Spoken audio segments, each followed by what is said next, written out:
Yeah, but he should, man. The settlement, the TG settlement, the Twin Galaxy settlements was sucked complete ass, man. Billy Mitchell needs to be destroyed in court. He Yeah. needs to be destroyed in court. So these people need to be punished in a big way before they stop. They need to get taught a lesson. So I am now the last chance that I'm the last chance the public has to punish Billy. Yeah. Yeah, and in Australia, when you lose, you generally almost always get awarded a judgment for costs, which means you got to pay back a certain amount of the costs. And because my costs are so high, Billy's looking at like a bill for like 300 or 400 grand when he loses. So if I was Billy, I'd be shitting myself. And also, like, the last person on YouTube you want to lose to is me. Yeah. You know, there's going to be 100 vids rubbing it in afterwards. Like, Billy will never, like, I will never let Billy forget this, assuming I win. Yeah. I mean, obviously, I got to win first, but man, if I win, oh boy, I'm not going to be a good winner. I'm not going to be a good winner. Oh no, dude.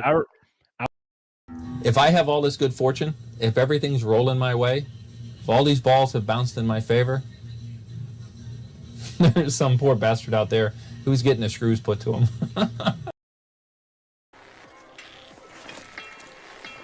Okay, all ready to go?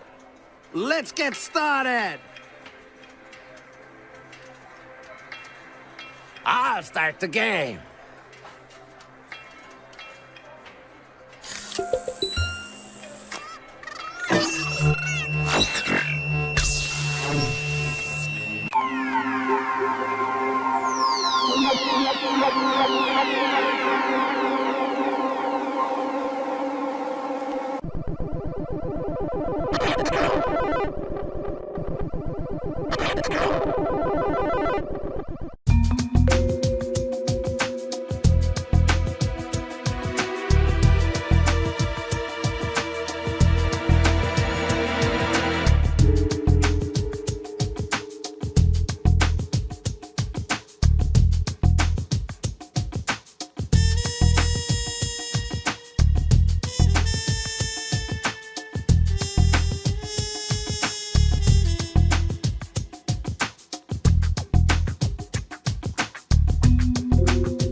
I hope everyone's ready in chat because we're doing something new tonight. Let's go! Over here. Oh no, spoilers! Welcome everyone to tonight's cool stream. I don't have my soundboard, and that's for a good reason, because we're just gonna focus on the story tonight. The story of the time Hikikomori met Billy Mitchell and Walter Day and some other members of Twin Galaxies. This is 10 years ago in August of 2015. This is never before seen footage. I'm going to cover it all. I'm going to give my take on the whole Billy Mitchell versus Carl Jobst lawsuit.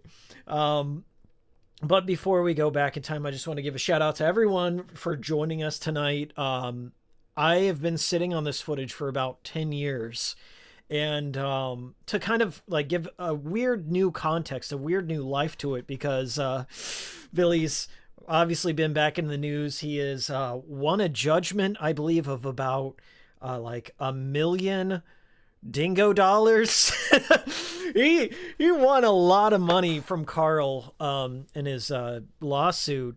I believe it was a defamation lawsuit, and it's so surreal to me because 10 years ago, almost to the date, 10 years ago, I had met Billy Mitchell, and I actually spent a weekend up in Iowa with him and Walter Day. So I'm going to share that. Hey, bro.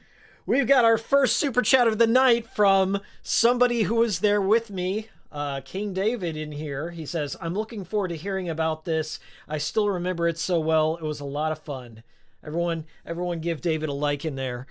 We do have a goal for tonight. All the proceeds from tonight's stream will be going to a very special cause. I'm going to be buying some Ricky's hot sauce, Billy Mitchell's very own hot sauce, and I will drink it on stream. I will try it on stream. But if we meet the goal tonight, that's where all the money's going to go, towards something somewhat stupid. But anyways, let's start with modern day Billy Mitchell to kind of give everyone a little bit of a mindset of what's going on. So we're going to start in the present before we hop back to the past. And I hope you enjoyed tonight's stream. I threw this all together before, like I spent like 6 hours kind of getting everything together and pulling out all this old footage. I really hope everything works. I tried to set up all the clips and everything. I've never done something like this before. So we're going to be experiencing this together. So I hope you enjoy it. Everyone thumb up the stream. Leave that like. You know how it be. Tonight's drink. Okay, a very obscure drink for tonight. But it's all I could grab for the short notice. I got a little 7.5 ounce. They used to be 8, I believe, but shrinkflation. Anyway, we got a little tiny can of Coca-Cola. We're going to crack that open, get a little sip. I'm going to need my energy. It's going to be a long one. All right. We're going to get into all of this. So let's start with present day Billy Mitchell, okay? If you guys aren't following Billy Mitchell on Twitter X, he is one of the best follows, okay? And it's because he's taking a victory lap. He's gloating it up. And when people are taking a victory lap, you gotta love it. And this is one of the things I've pulled up a few tweets from him, but this goes back to March 31st when Carl Jobst, if you don't know who he is, he's a YouTuber that covers speedrunning and old arcade drama. He was one of a few out there that were putting out kind of detractor-like documentaries about Billy Mitchell, calling his prowess as a classic arcade gamer into question, in particular about Donkey Kong. Billy Mitchell is known as Pac-Man or the King of Kong sometimes. If you don't know who Billy Mitchell is, there's so much lore to cover. I don't know if I'll be able to cover it all. But he was the world record holder for both Pac-Man and Donkey Kong for some time. There were some documentaries put out on YouTube, one of which was by the late Apollo legend, and Carl Jobst, who got sued. And it all kind of ties around Apollo legend in some form or another. But they alleged, some people on YouTube alleged, and I believe on a NeoGAF back in the day, that Billy Mitchell's Donkey Kong scores were illegitimate because he may have played on a MAME cabinet or not a tournament or approved motherboard for his high scores. And that caused quite a controversy, and Twin Galaxies, the official Scoreboard, who Billy was a board member of, I believe. It's changed hands since. Walter Day, the founder, has actually retired from that to focus on music. It goes back. Anyway, documentaries were put out about Billy Mitchell, calling his legitimacy into question because he may or may not have used an illegitimate board. And I don't want to weigh in on that because I was not there. I can't tell you if Billy cheated or not. What I can tell you is I have seen him play Donkey Kong and Pac-Man, and he has also performed both Donkey Kong and Pac-Man in front of live audiences, and he has gone through the ringer, and like everyone who's like analyzed his stuff, like he has the skill. It's not a matter if he has the skill or not, but the allegations were that when he got a particular high score, it may have been on an illegitimate board, and Twin Galaxies did for a period in time pull all of his scores. I believe Billy may have sued Twin Galaxies, the new owners, and provided some evidence to the court that I guess were recognized, where Twin Galaxies had to recognize that his scores may be legit. Okay, I'm not here to weigh in on that. What I'm here to weigh in on is what I saw 10 years ago, and also current day Billy Mitchell's victory lap. Okay, so one of the YouTubers was Carl Jobst. He made several videos antagonizing Billy, calling him a cheater, doing all this.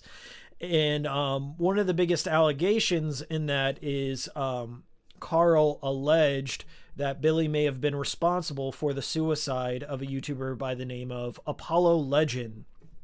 And I was a subscriber to Apollo Legend.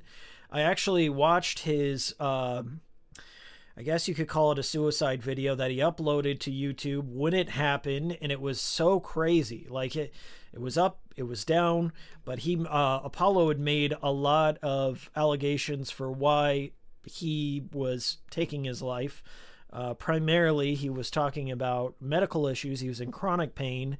He had been kind of exiled from the speedrunning community that he loved, and he had named some individuals in that, and in this video, he did not name Billy, but I guess Apollo extrapolated some Reddit post and implied that Billy was responsible for Apollo. Ultimately, Apollo's responsible for Apollo, but it may have been Carl running cover for one of his friends that were mentioned by Apollo directly.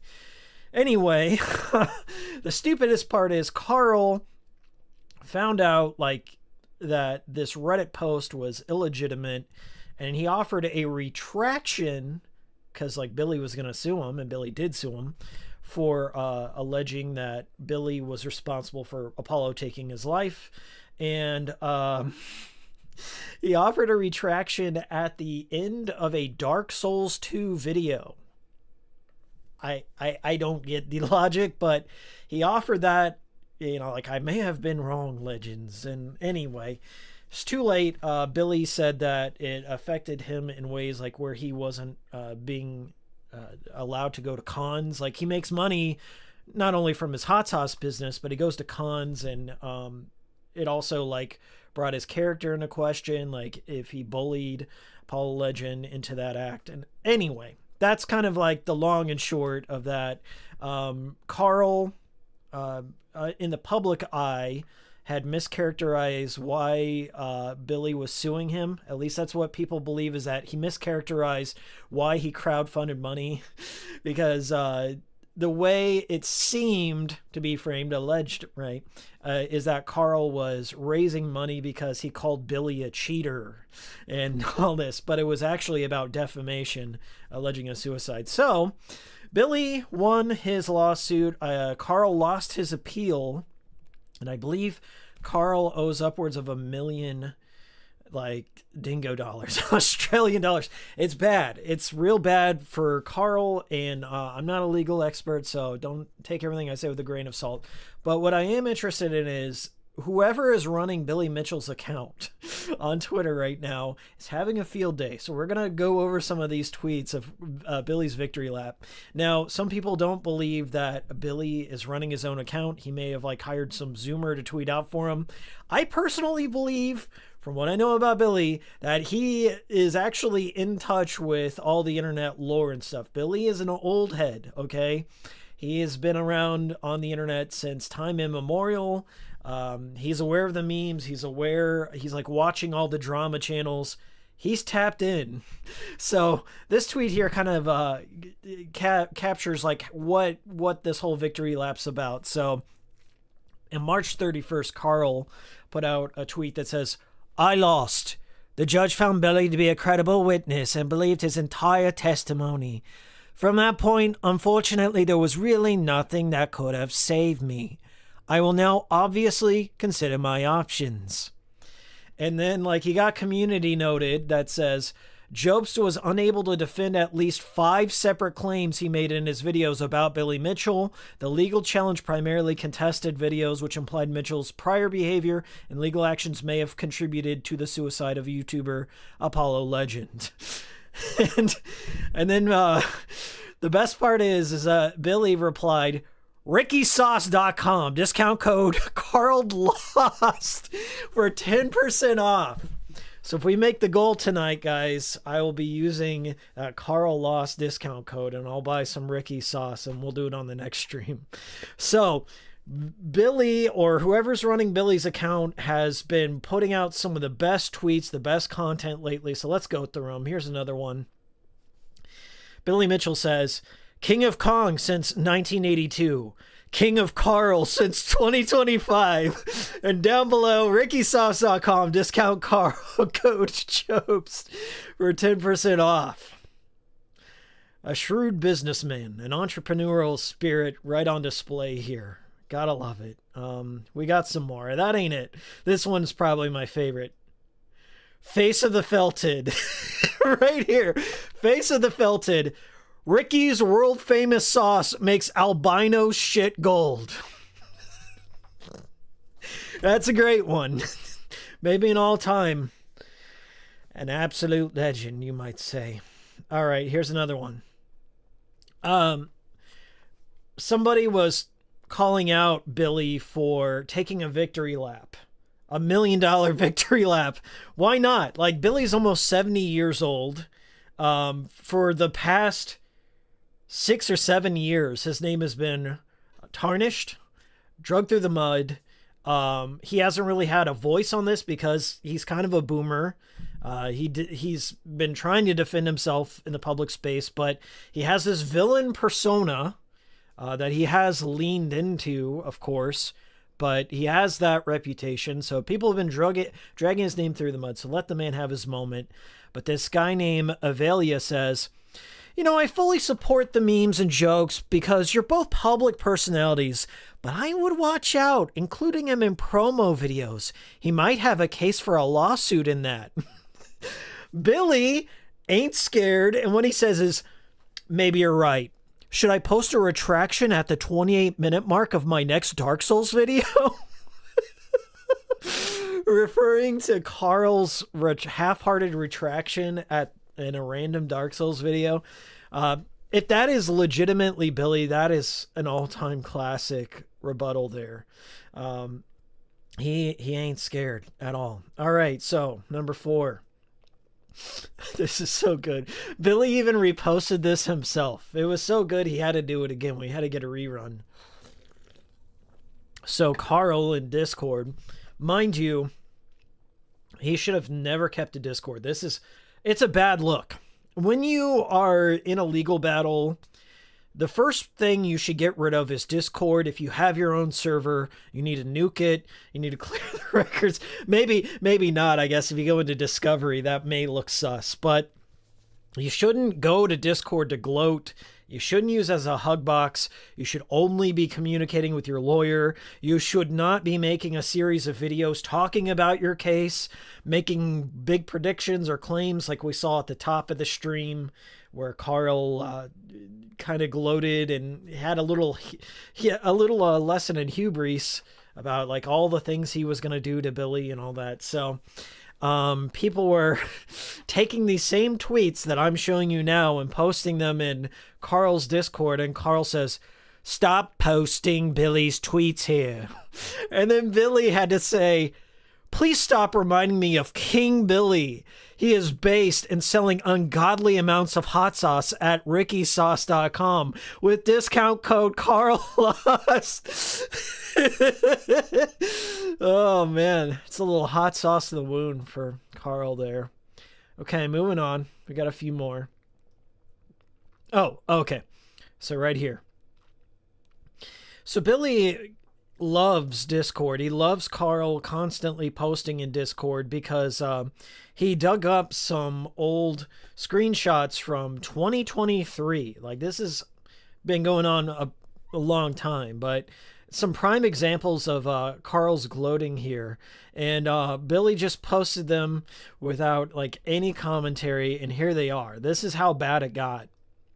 So Carl says, "Not a concern.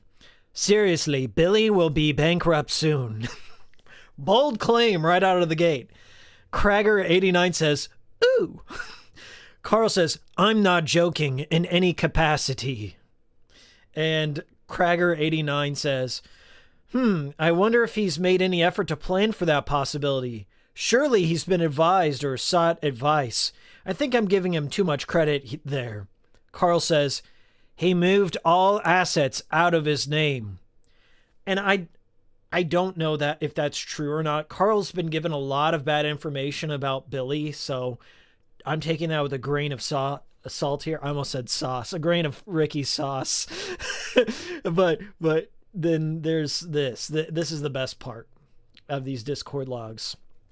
Carl says, "Nice. This is good news. I can take his car."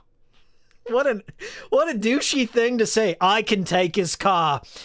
And then Rich Thom Kwan, Rich Me Thon Kwan says, "I'm sure Florida has a similar mechanism." Carl, unprompted, says, "And yeah, I will take his hot sauce biz." Famous last words. Rich Thom Kwan says, "You just have to prove a couple of things. That's all you got to do in court. Just prove a couple of things." He didn't prove 5 major things. He did not prove the 5 major things he needed to prove. If it was just a couple of things, open and shut, but no, 5. Carl says, "I mean, he moved assets out of his name as he was being sued for fraud, lol. This is an Australian court judgment. It'll be easy to prove it's legit." Yeah. I don't know. I've seen a lot of pride cometh before the fall situations on YouTube, but Carl is a very unique case. He had been smug the entire time, and I'm telling you now, as somebody who's laughing at this, as an impartial observer, as somebody who just like has been watching this thing develop throughout time, I always feel like the more people are so dead certain about things, especially when it comes to legal matters. Like I think if you've already entered like the point where somebody's going to sue you and you've entered court, you've lost. over this YouTube shit. I don't know if he was offered any kind of deal from Billy to like redact or pull his videos or something, like if there was any moment like that to escape from this. But if there was and he didn't take it, it's one of the most stupid things I've ever heard. But I have a feeling, and I'm not trying to psychoanalyze anyone here, but Carl is a very unique guy. He started off as kind of like a pickup artist dude. I don't have any clips of that, but I think he believes he can like use his words and his pickup artistry to manipulate reality around him. It just didn't work out.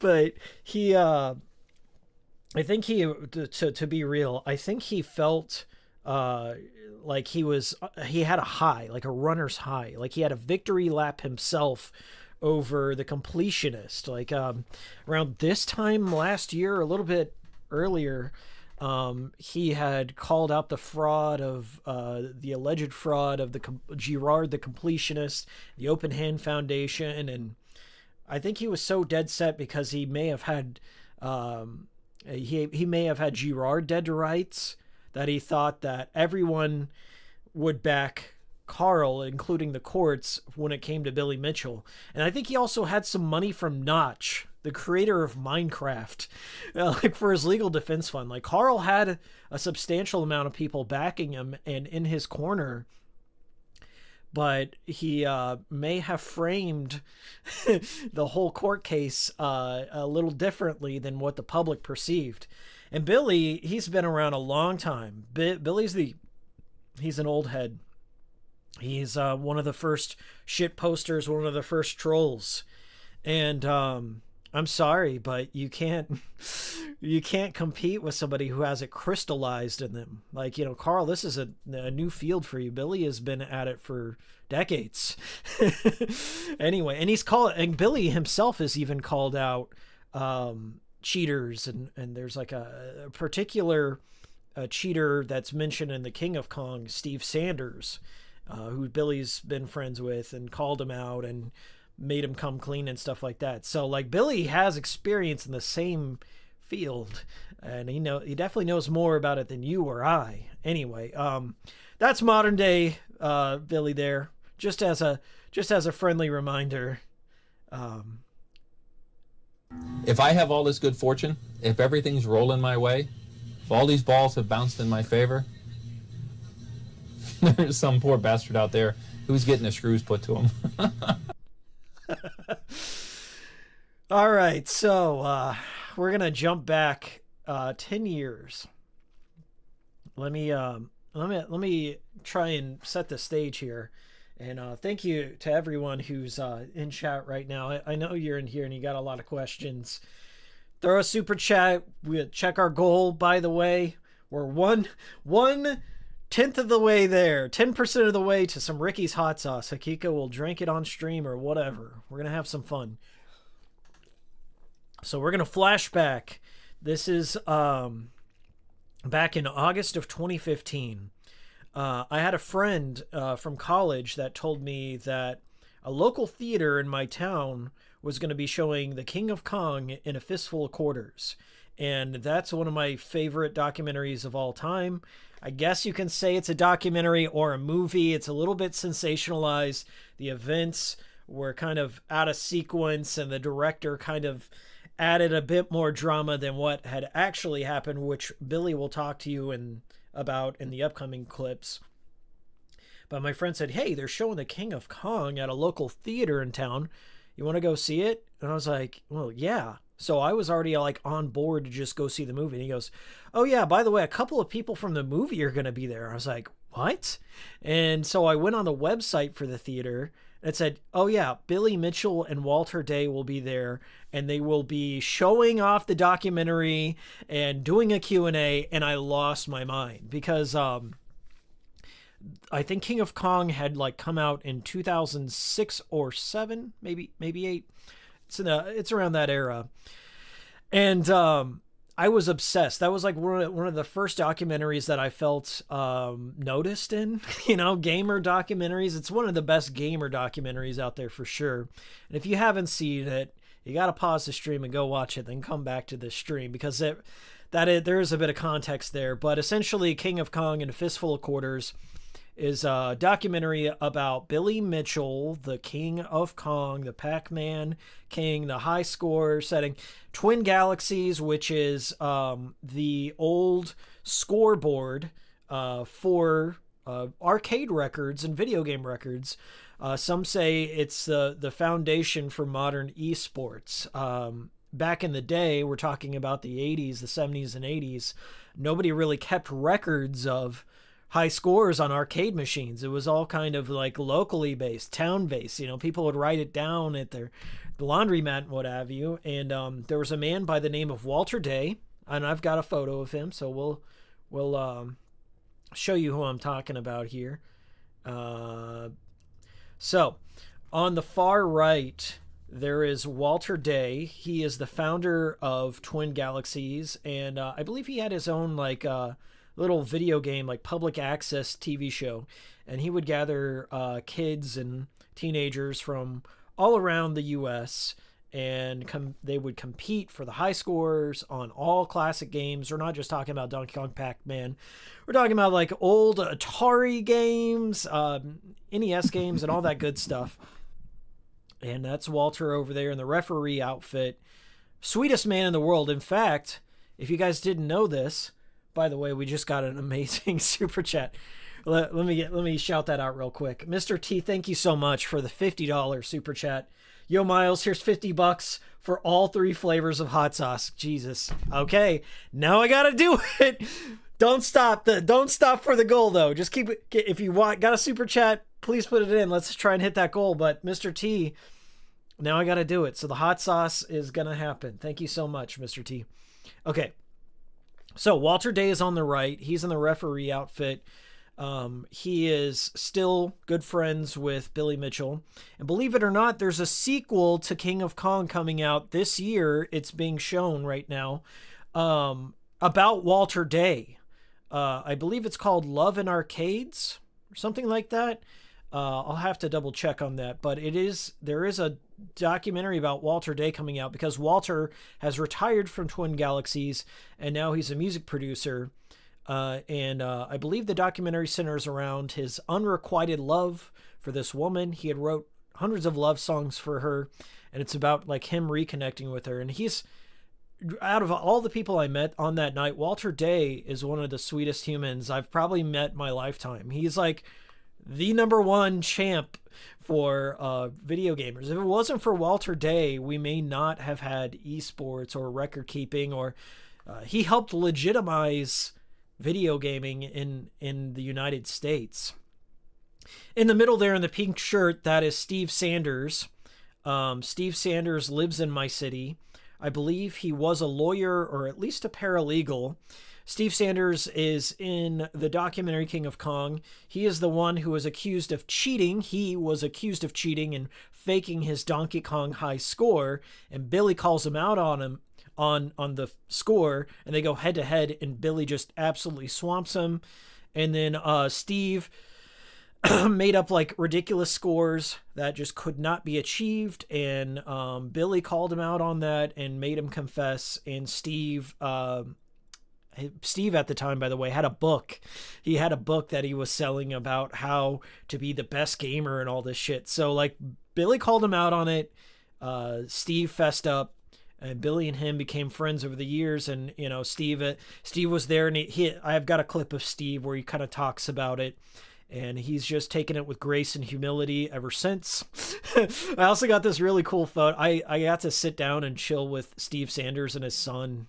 They were all like kicking back, smoking big ass stogies, talking about the good old days. I just love that shit. And then, of course, we have the man of the hour, Billy Mitchell, and he's holding up a particular photo that's from Time magazine. This is featured within the King of Kong in the Fistful of Quarters. I'm going to show that photo. I got that photo right here. The Life magazine. Is it Life or Time? It's one. I think it's one of the two. Anyway, this is featured within the King of Kong in the Fistful of Quarters. You got Billy Mitchell is like right. He's got, see where the cheerleader is, like the furthest most cheerleader. If you go up, that's Billy there. I can't show you on stream, but he's got like a hickey. He's got a big old hickey on his neck. I got that story in there, and this is all the people, all the guys back in the day. I think this was like in the mid 80s. All the video game world record champions. This is what they look like. And they were all classic gamers, of course. They all played on coin-op arcade machines, and they did it live. They did it in front of a crowd. And so, yeah, Billy was holding that up. That comes into play later on in the story. Anyway, so just before I get into this, I want to kind of set the stage here. So this is at the theater. This is like the group shot, not the greatest group shot. I actually took this with my camera, and I had somebody like snap it. My camera did not have like the best lens. It's like it's the old camera I used to film my old Hikikomori media videos on, but I'm in the middle there, and I'm wearing my AGDQ. I'm wearing an Awesome Games Done Quick shirt right there, and so we all watched the movie together. So we all watched A King of Kong and the Fistful of Quarters, and then Billy presented it. So I'm going to show you Billy's intro, and I'm going to try and pause and clarify what he means because it does require some context. So here we go. This is never before seen footage. Can I get a like for that? Can I get likes in there? We got 49 people in here. I want you to juice this stream. This is never before seen footage. Billy, don't sue me. Thanks. Bye. Billy Mitchell. Yeah.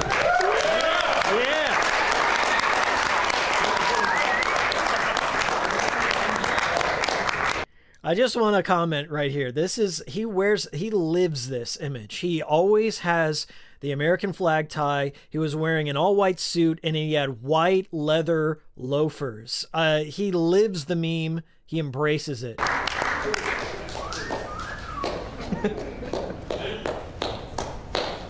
That was nobody that I'd be interested in. Walter, come up here so they can boo you. Boo!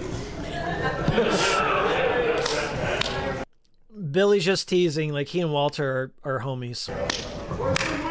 Okay, is this working too? No. You're of secondary importance. All right, real quick, we want to get to the trailer. Basically... Okay, so now let me set up this scene here.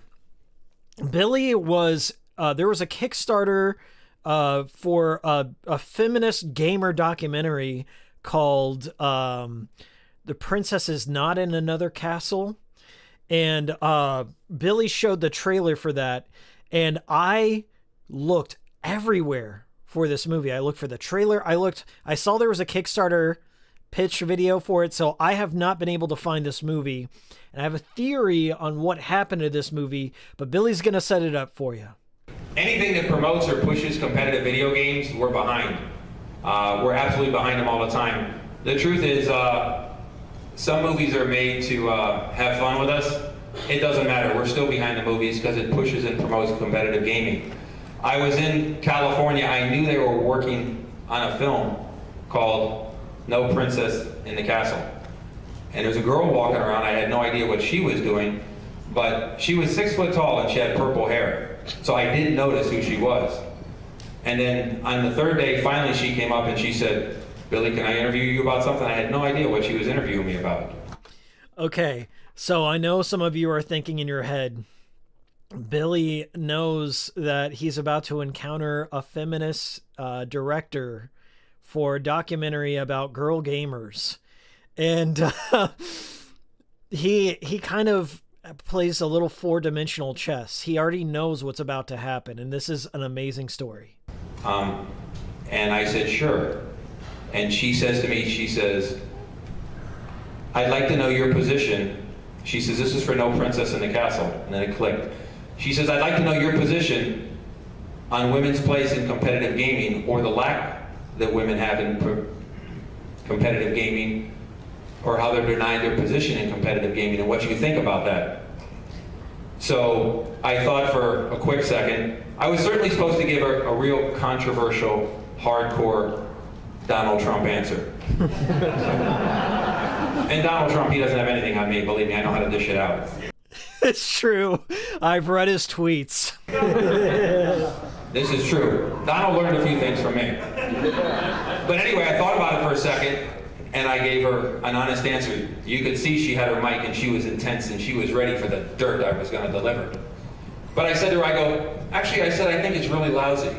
I said, as a father, as a husband, and a father of 2 girls, both that are college girls, I says, this is not hauling something around a construction site. This is a game of, or an achievement, of mental achievement. I says, and they can compete on the same level as men, without a doubt. And you sort of saw the energy go out of her because I wasn't giving her the dirt she wanted. She's like, at one point I'm following the microphone like this because she's losing her energy. But that's honestly what I thought. And I said, if there's a few Neanderthals in the world, who can't seem to go along with it, well, they need to either retire or die. Based. So Billy knew that he was being set up for like one of those gotcha questions. I guess he's perceived as being a misogynist, but he's not really. He's actually quite a friendly guy, but I'll get into that there. He's actually quite inclusive for what he is. But he got interviewed for this documentary, and I searched high and low for this documentary and Billy's clip. But let him continue here. She was totally disinterested and had a blank look. And I said, but actually I said, in many ways, I honestly think it's women's fault that this is the way it is. See, you could tell he's playing with her. He framed it, but this is actually women's fault. Where's he going to go? And suddenly I had her attention again. She goes, how so? And I said, well, women play a position in the world, position in nature, whether we want to acknowledge it or not. They play a position where they tend to the family much more, they tend to the home, they do God's work more than men do. They're far less selfish, they take less recreational time, they're far more responsible, and basically they screw off less than men do. And I said, so they've put themselves through the responsibility they've taken on, not to have the same opportunity to play games, to have that hobby as much as men do. And I said, maybe at an older age, where your kids finally go off to college, then women can be on an equal footing and have a fair chance. I says, but it's really because women play a superior position in today's society. They've kind of chosen that over gaming. She says, all right, that'll be enough. Because I didn't give her the dirt. But that's honestly what... Billy Mitchell. Okay, so let me break this down here. Billy, he obviously knows how he's perceived by everyone. He knew going into this interview that they probably had this preconception that he was like some alpha misogynist gamer or something, but he's actually a dad. He has a couple of girls himself. I no doubt about it. He's probably played video games with them their entire life. And he actually gave a heartfelt, thoughtful, genuine response to that question.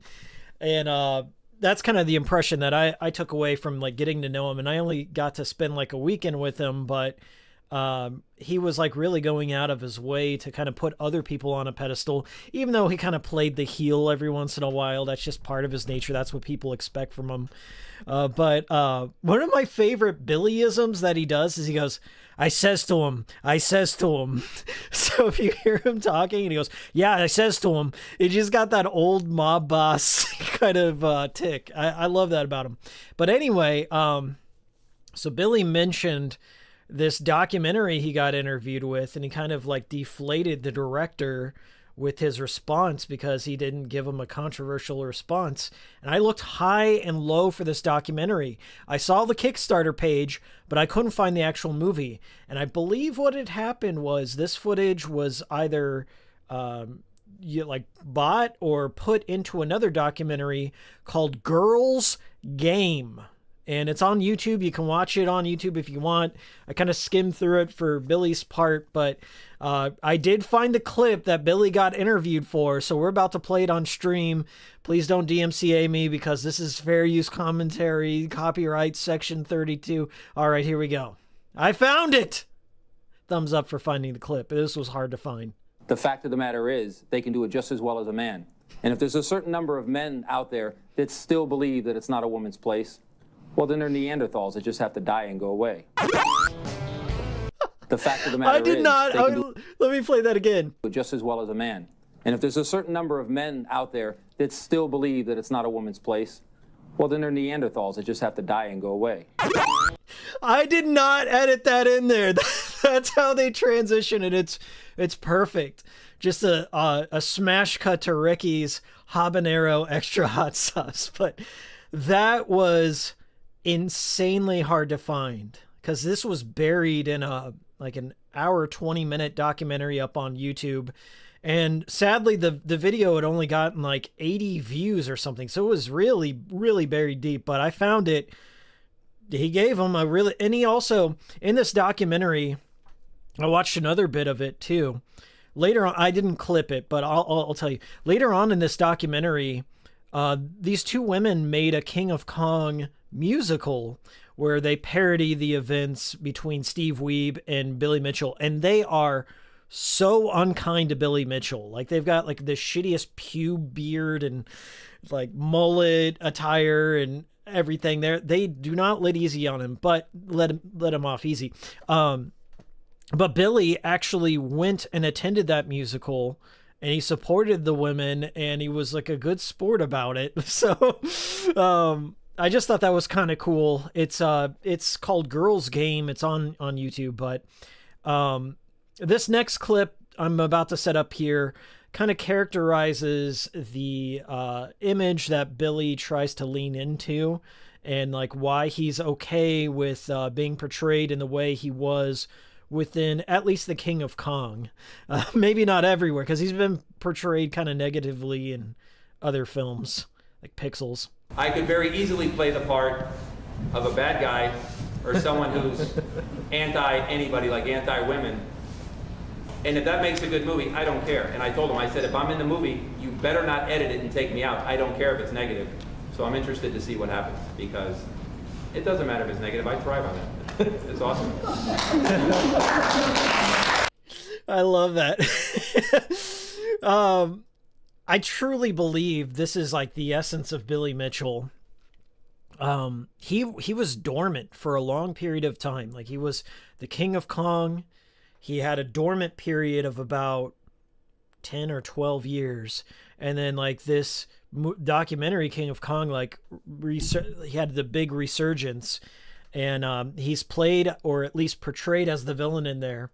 And his attitude towards it is like, I don't give a shit. Like, if that helps my cause, if that furthers my image, or it's entertainment, he's a showman more than anything. I mean, like, you don't dress like that if you're not a true showman, if you ask me. Anyway, and so going back to this was like the glory days photo here. I believe this was outside of Twin Galaxies. Don't kill me if I'm wrong here. I can't really see the exteriors of the other shops or where Twin Galaxies was, but Twin Galaxies used to exist in a place called Ottumwa, Iowa. And each one of the members there were like, I think 4 of the members from that photo right there that were in attendance for the documentary.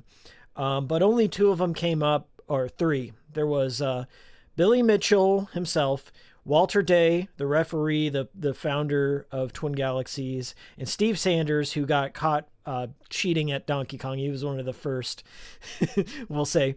And so this is Billy and Steve kind of talking about their time together and their part in the movie, and I'll kind of give you some more context as we go along.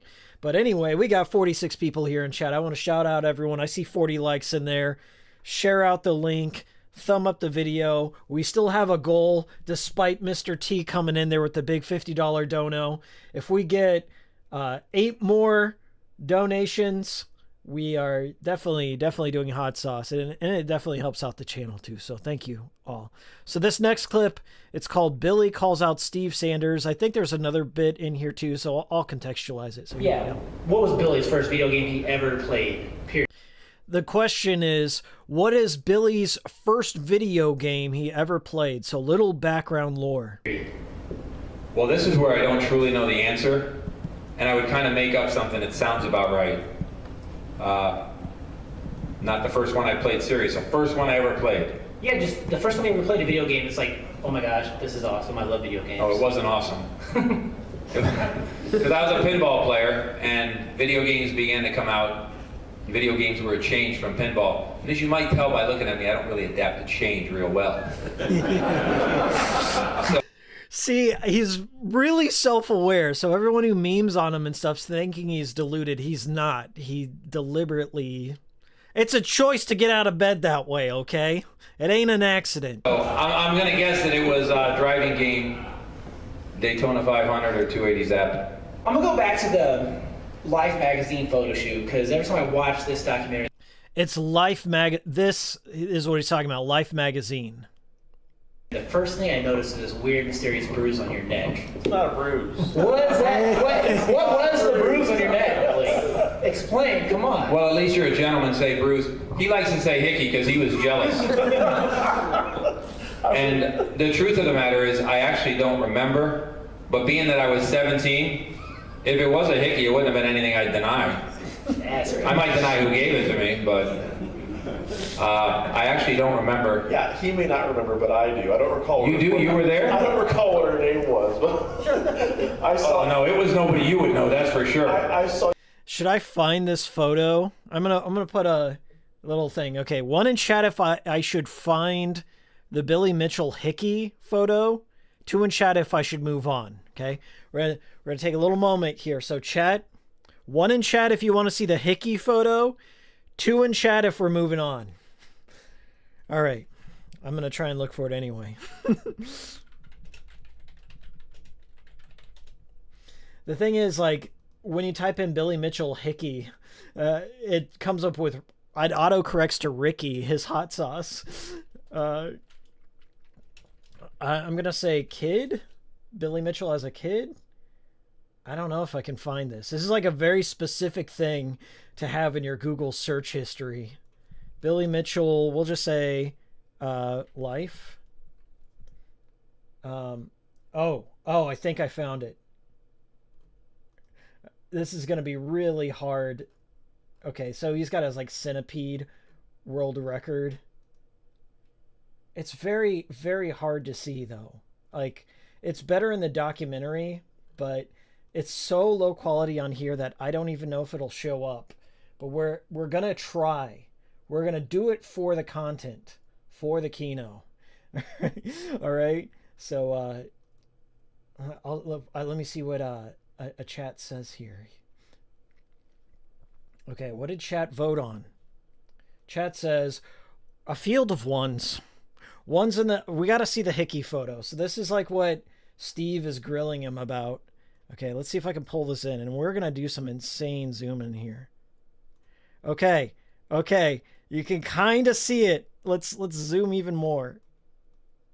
You can kind of see it on Billy is right here, dead frame.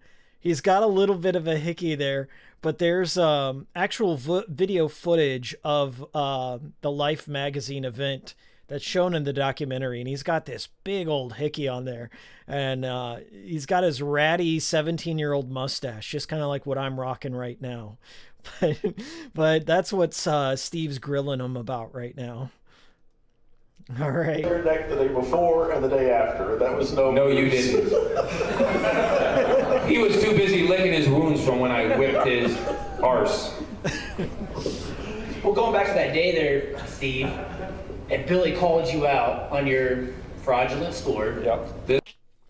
So Steve Sanders, the guy in the pink shirt, he was one of the first, if ever, I think he may have been the first documented cheater in regards to being on a scoreboard and having his bullshit called out. Steve was like patient zero for that shit. And Billy was the one to call him out because Billy was an expert in the game, and Billy knew that the score was impossible. And Billy kind of breaks down how he knew Steve was a cheater. It was after months of him cat and mouse. What was the first thought that went through your head when Billy's like, come on, let's go throw down right now? He knows I don't forget anything. So we'll see how truthful he is. I honestly don't recall the first thought, but I do know that I was going to be exposed, and I was. I mean, it was brutal. It was brutal. I mean, Billy and I were both talking on the phone all the time, like you said, cat and mouse, and I was just being kind to him for no reason, but I was putting the screws to Walter because I knew it wasn't true. Right. And I don't want anyone to think that, I couldn't play Donkey Kong. I did know how to play Kong and wrote the book.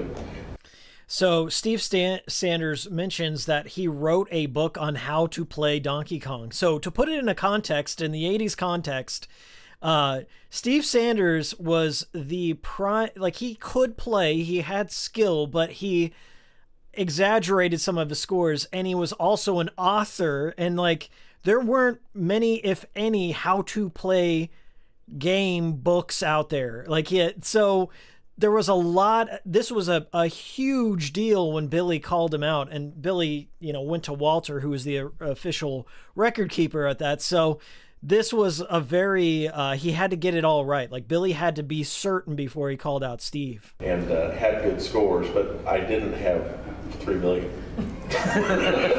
3 million is what Steve Sanders alleged. Okay. It's a ridiculous number. If you consider that, and I believe I have this here, Billy Mitchell's score, his high score that was taken down, Billy had scored 1,047,200. Okay.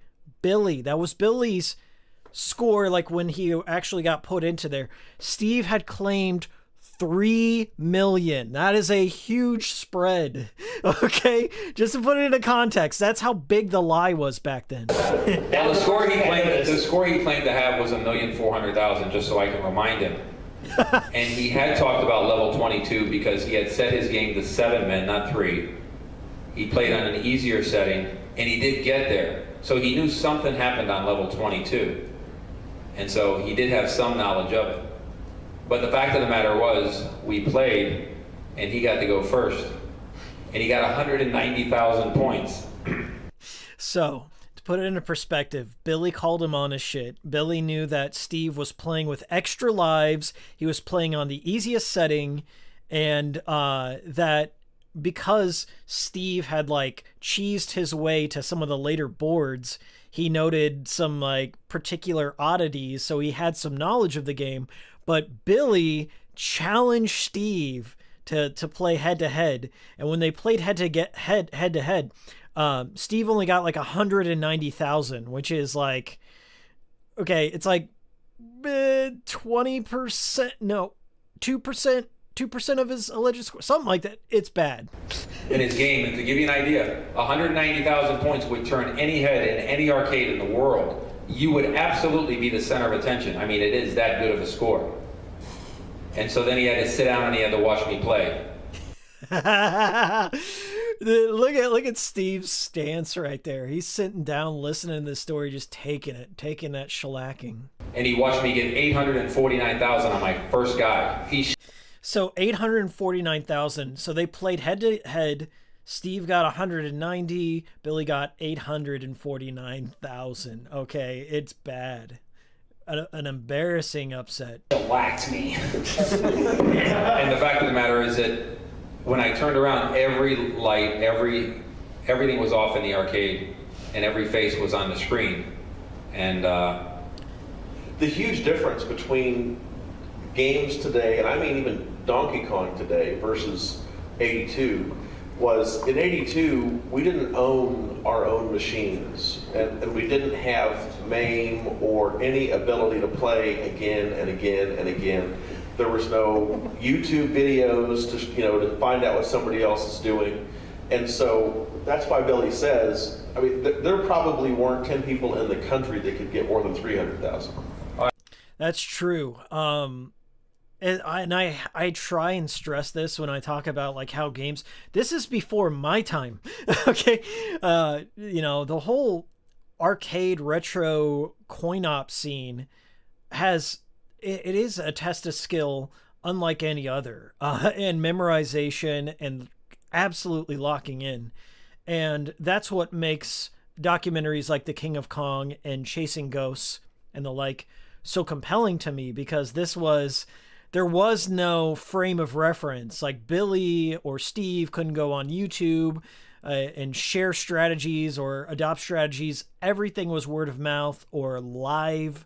And they are masters of their craft. Like, even though Steve got caught cheating, like 100, as somebody said in chat, I believe it was David, he's like, yeah, 190K is still an impressive score. That is still top tier, top level of that. And then you've got, a percentage of that, like the top 1% of the 1% kind of situation there. Right, let me remind Steve that not only is he having selective memory, he owned his own machine, and he owned it with an easy chip setting. Well, the easy chip setting, goddamn, right there. He owned it, and he owned the easy chip setting. The irony, too, of everyone calling out Billy for having an easy chipset later on, or MAME. And he still had a score far shy. That is so brutal. At least Steve's taking it like a champ, though. Absolutely. I did own my own machine because Bannon Books gave me enough money. So the funny part is, like, Steve, he sold his How to Be a Donkey Kong Master book, and his publisher gave him enough money to buy his own machine. I guess he had the easy chipset one. I'm not sure. I'll have to look at the revisions, but it's kind of funny that Billy's just like sitting there like, I had to fucking go to the arcade. I had to put in my own money, and I still whipped your ass. And you're sitting there at home with your easy chipset. I wrote the book to buy my machine, but I mean that was really unusual to have a machine back in those. Yeah.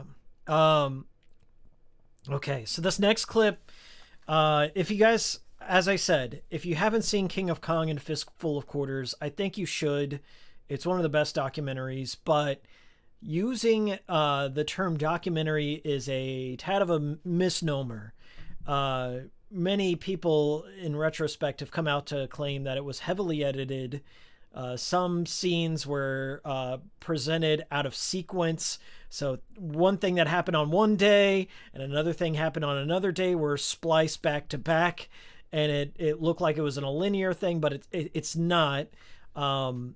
It was presented as a good versus evil, David versus Goliath situation between a teacher named Steve Wiebe, who wanted to become the new King of Kong, or the new high score record, and then also saying that Billy was, illegitimate, or he was a bully and he wouldn't, hang out with Steve or watch him play. And it also called into question like the legitimacy of the record keepers, Twin Galaxies, who's run by Walter. And there does seem to be like an element of bias, because like Walter and Billy is ubiquitous for Twin Galaxies. He is the face, both he and Walter kind of, but Billy is the face. He is the patriarch of Donkey Kong and Pac-Man. And for Billy's legitimacy to be called into question, calls into question the very nature of Twin Galaxies and the record keepers and that. And those are the questions that the documentary presents. Draw your own conclusions. Do your own research. There's a lot of conflicting stories out there, but it's a really interesting movie. So I believe Billy's asked about his opinions on King of Kong and the term documentary, and that's what this next clip's all about. But again, I don't see a problem with that. They're making a movie. Yeah.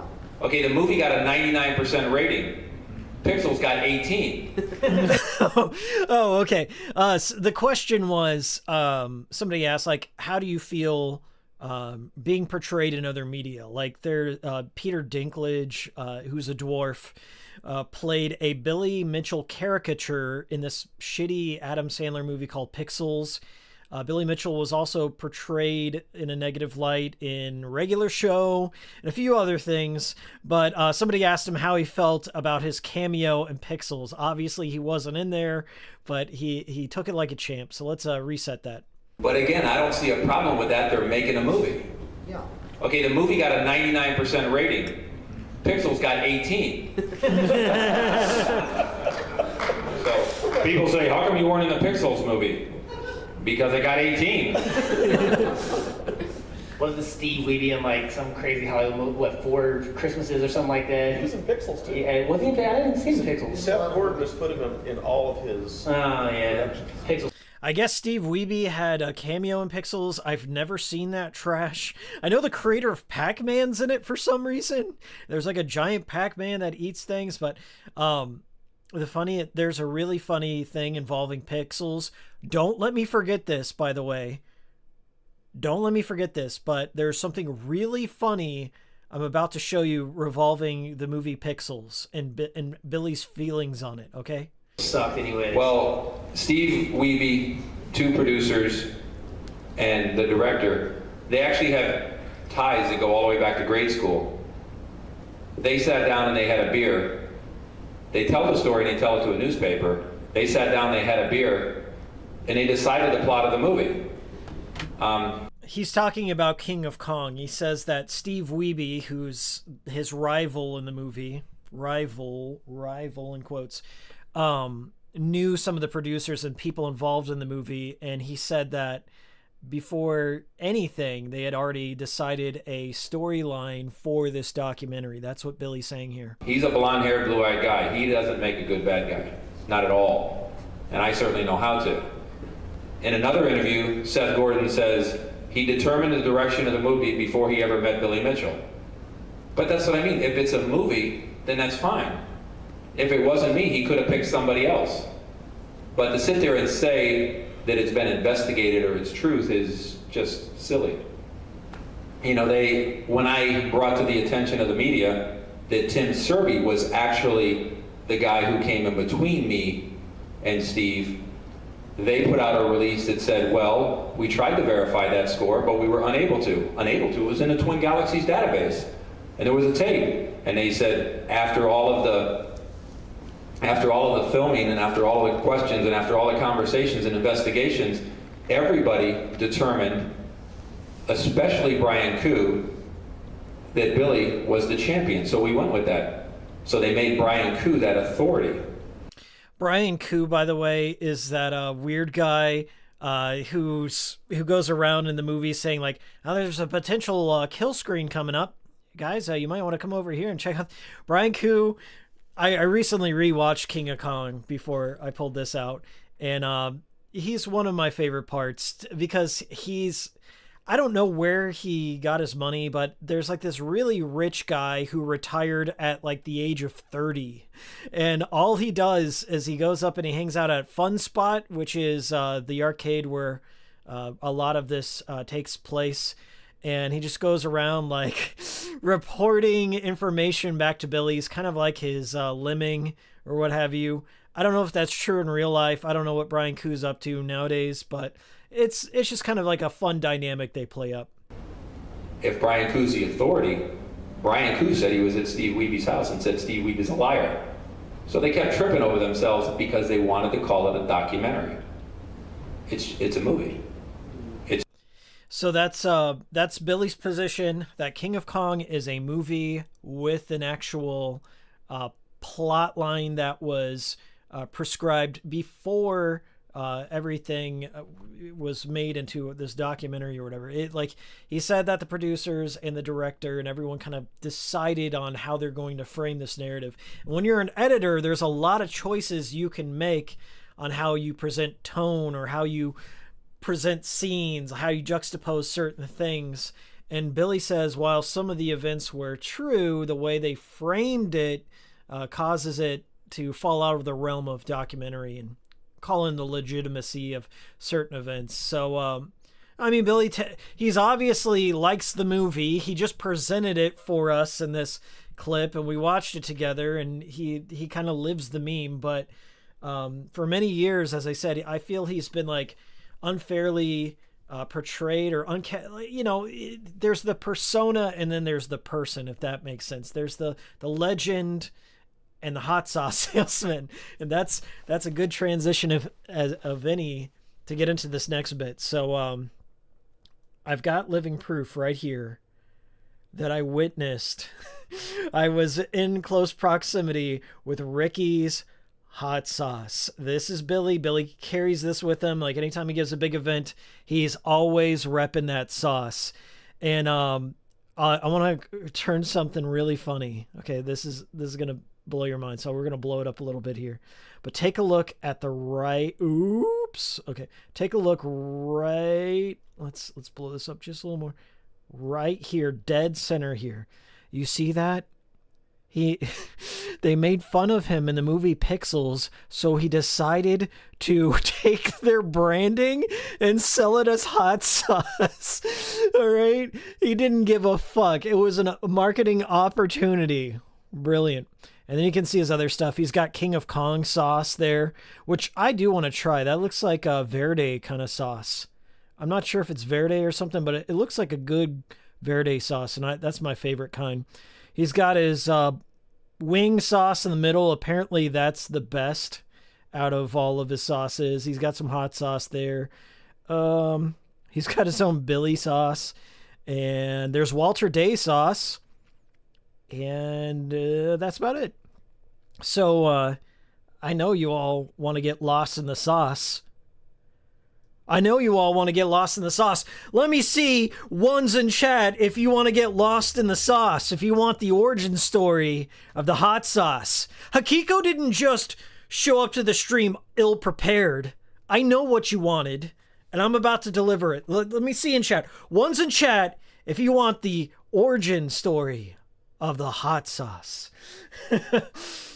I think this is a really good framing device for Billy as a person.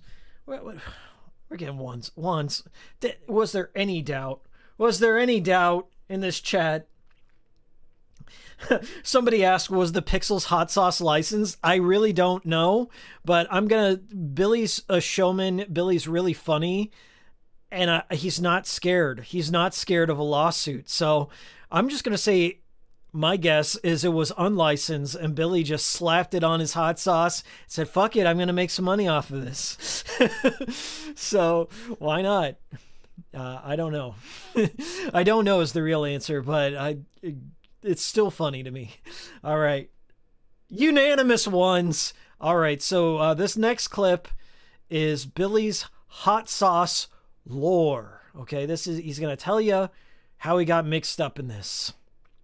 And Billy, you were the chicken wing hot sauce king. How does one go from being an amazing gamer to, I'm gonna sell some hot sauce? Well, the close of video game competition in the golden age came in 1986. Basically, there just weren't any more contests. Things dried up. The home games were taken over, and I had to really look and focus and say, this obsessive personality I have, I couldn't play games forever. And I had to transfer my focus, and I transferred it over the family business. And I just didn't believe that anybody...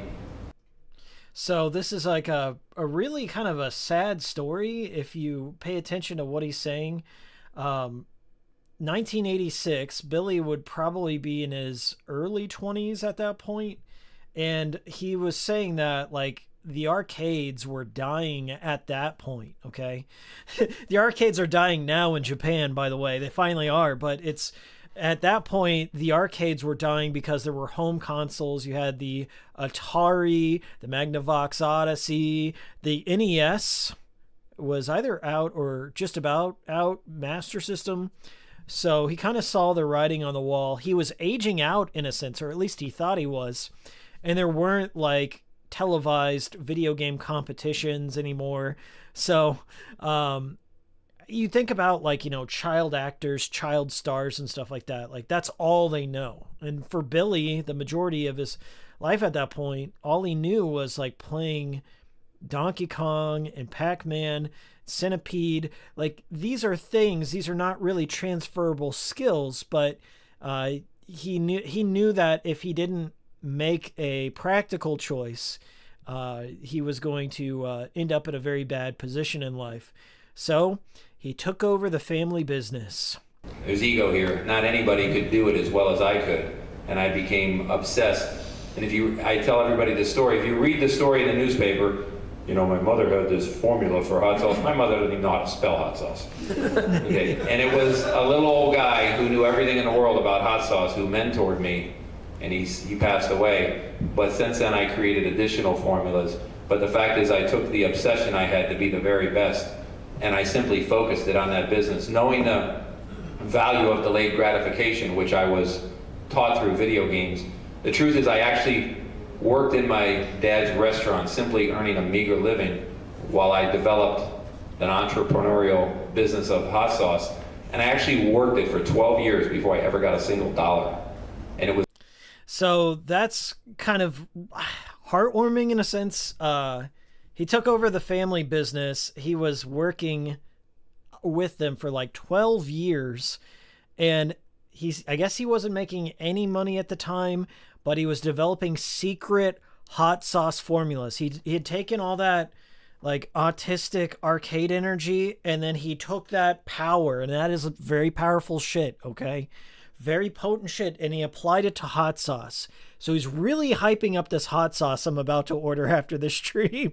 I still haven't tried it. Spoiler, I haven't tried Ricky's yet, but he spent 12 years developing this secret hot sauce. And before like he kind of came back out of obscurity to go back into the arcade scene. It was after that I began to make money, and it began to be, you know, my sole income. But the fact is, I took the same obsessive nature in business that I had in video games, that I was taught from video games, absolutely burned into my personality. And that's kind of the essence of Billy Mitchell in the hot sauce lore. You know, he's the funny thing is, if you watch The King of Kong, they do talk about his hot sauce business, which is like a very eccentric kind of thing about Billy. But there's a lot of eccentric things about him: the mullet, the patriotic tie and the demeanor and stuff, and then him being like one of the world's best arcade players, and then also the hot sauce business. But there's this uncharitable clip in The King of Kong, and if you guys go back and watch it, tell me if you watch this part. There's this part where he's in a supermarket and there's all these other rival hot sauces, and the way it's edited, I don't know if this is what he actually did, but the way it's edited, it looks like he's pushing back all the competitors' hot sauces and then bringing his up to the front on the store shelves, which is supposed to like give you an insight into his competitive nature or something. But I always laugh when I see that little bit. I don't know if he intended it to come off that way, but it's really, really funny. So that's the end of the Q&A bit. Afterwards, we got to meet him, and this is my buddy David, who's in chat right now. Shout out to David. Everyone say hi, David. Hi. David got to meet Billy. Billy actually stayed back a couple extra hours, I think a few hours that night, and made sure he met and took photos and answered any question that same night to anyone who came up to him. And he was around for quite a while. He was the real deal. And I think you're really going to appreciate this next bit. Okay, here comes the best part. I spent some extra time editing this clip, presented without any context. Are you ready? Not only did David get to meet Billy, but somebody else did too. Nice to meet you. I appreciate you coming by. Oh my god, I gotta play it again. All right, listen closely for the bell. I did not edit this in post. Somebody was on a cash register in the background. Listen for the bell. Nice to meet you. I appreciate you coming by. Nice to meet you. I appreciate you coming by. I did not edit in that ding. That was a cashier behind me. But I guess I instinctively went at the time. This is 10 years ago. Hikiko. Not absolute brutal mogging by Billy Mitchell over here. Standing over yours truly. Okay. I stand about 5'10". Okay. On a good day. I stand about 5'10". Billy is like 6'4". Look at this shit. I appreciate you coming by. But that was him, man. And that's my impression. Like I was happy to meet him. Just to give you a little background too, like before he even did the Q&A, before we even watched the movie, this theater set out like one of those cocktail cabinet Pac-Man games. It's a cocktail sit-down Pac-Man games. Like wherever it's an actual table and you're supposed to sit down and play, and there's a screen built into the table. Billy stood up and he like it was like fucking Noah. Like he parted the Red Sea. He parted a crowd. He walked directly over to that cocktail cabinet and he identified what board and what revision it was. Like he instantly knew. and he started giving off some facts, which I cannot recall what he said, but he said on this particular level, this thing is there. And then for like an hour before he showed the movie, he just showed off his Pac-Man skills, and everyone was just like enamored by it. Maybe that's why they did the cocktail version, so people could kind of crowd around and see. But it was the real deal. I have no doubt in his skills, and I think he's just like kind of a cool dude. He may be a bit of a heel in the public eye, but let's play it back one more time. Nice to meet you. I appreciate coming by. That ding. All right. Now, so this is part 1 of the story, believe it or not. Where are we at right now? We're about an hour and a half in. I think we'll hit just under the 2-hour mark. I'm very happy with how this stream's going so far. Shout out to everyone who's been here. So we took a group shot. I'm down in front in my AGDQ t-shirt, back when it was good. Billy's in the back, of course. You can pick him out of the crowd. The only one with the American flag tie. Prominent. So as I said, Billy and Walter Day, Walter's there in the dead center in the referee shirt. He's the founder of Twin Galaxies. I sat back and I spoke with Walter for a good 20 or 30 minutes, just, asking about what life was like back in the 80s and how the arcade scene was and, little things. We were just chatting it up about the movie. And he said, I'm going to try Walter Day. He's got such a fragile and amazing voice, but he goes, hey, Miles, next weekend up in Fairfield, Iowa, we're going to have a big event where we're going to christen Ottumwa, Iowa as the esports capital of the world, and I would be delighted if you would join us up there next weekend. And I was like, oh, okay. And so I talked with my buddy David, and I was like, do you want to go up to Ottumwa, Iowa? Do you want to go up to Iowa? It's like a 4-hour drive from Kansas City. And he's like, yeah. So we cleared whatever schedules we had at the time. We rented like this really shady hotel up in Ottumwa, Iowa, which has seen better days. I believe the museum that this event was going on was in Fairfield, but the christening of the esports capital of the world was in Ottumwa, Iowa, where the original Twin Galaxies once stood. And so that's what I did. The very next weekend, this is like in August of 2015, very next weekend, David and I had no idea what was going to happen. So we got in the car. Like, when Billy Mitchell and Walter Day invite you to go up to this thing and they personally do it, you go. What else am I going to do? So David and I, we drove up, and I don't have like a ton of footage, but I'll kind of, frame it as we go along. But we went up to this place called the Icon Art Gallery. David's really going to love this photo. David, if you're still there. We went to the Icon Art Gallery, and David's pulling up his britches right there. Dead center. Just pulling up, digging in those pants once again, David. We drove up to Fairfield, Iowa, and we went to the Icon Art Gallery, and they were doing an art gallery based on old 80s arcade legends. And the event itself was to recognize people that contributed to Twin Galaxies and record holders. And they had so many different people like that I didn't even know, but they were famous back in the day for being a part of the scene. Billy was there, Walter was there, and all that. And there's David there pulling up his britches.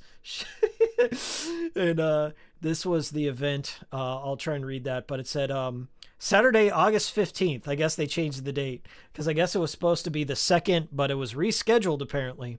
What's happening? The video game trading cards and posters of Twin Galaxies. So they're showing off like all the who's and stuff. And I got a whole bunch of trading cards from this event. They made like baseball cards of every high score. I got a Billy Mitchell one. I got a Walter Day one. I got a Keith Apicary one for some reason. Come get photographed with Pac-Man, being Billy, Saturday afternoon, and meet 80 video game celebrities who will autograph their video game trading cards for you for free. Cake cutting will be at 3 p.m., followed by a group photo. Please come and have cake with us. Award ceremonies in the Sondheim Center at 7 p.m. Admission is free, and everyone's invited. So that's the vibe here.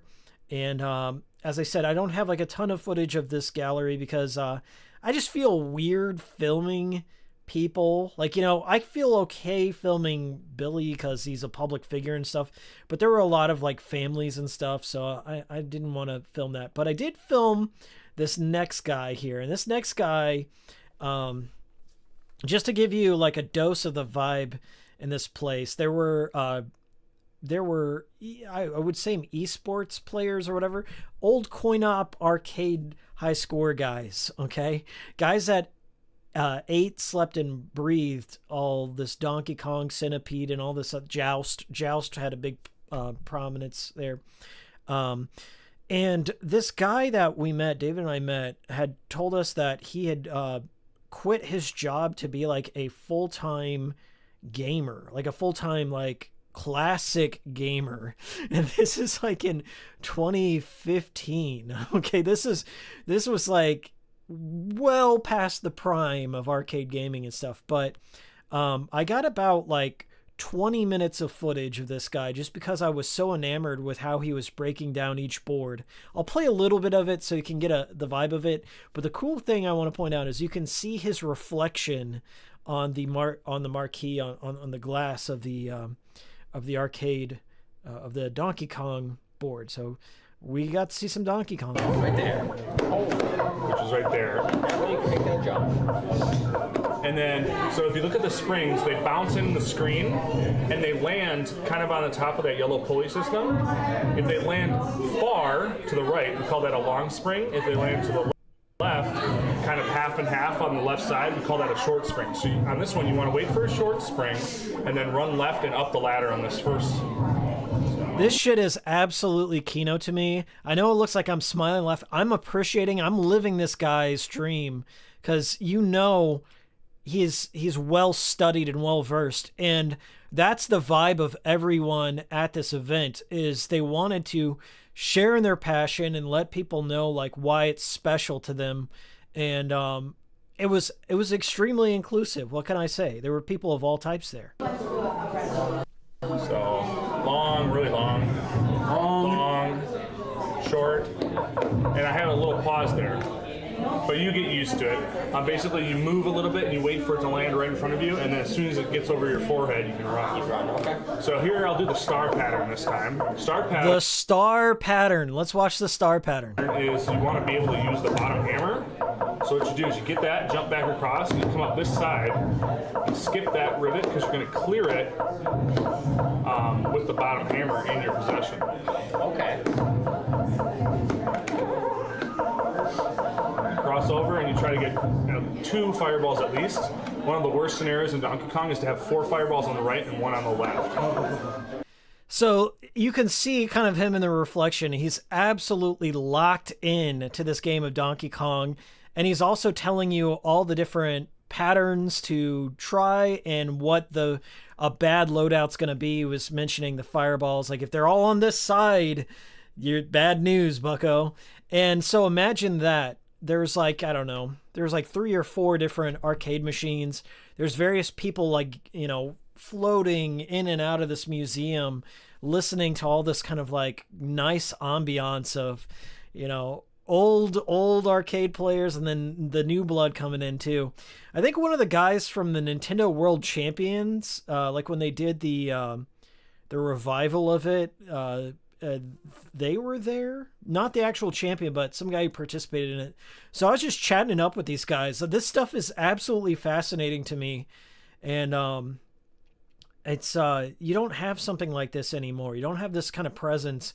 It's even hard to just find like I got an arcade machine like right there in my background that was rescued from a bad divorce, not mine, but I've got a little MAME machine, MVS, that I restored, and I still like to sit down and play. And when I was in Tokyo, you guys saw my video, I made a point to go to every coin op that I could because it's a vibe, it's an atmosphere that you just don't get anymore, not just in America, but anywhere.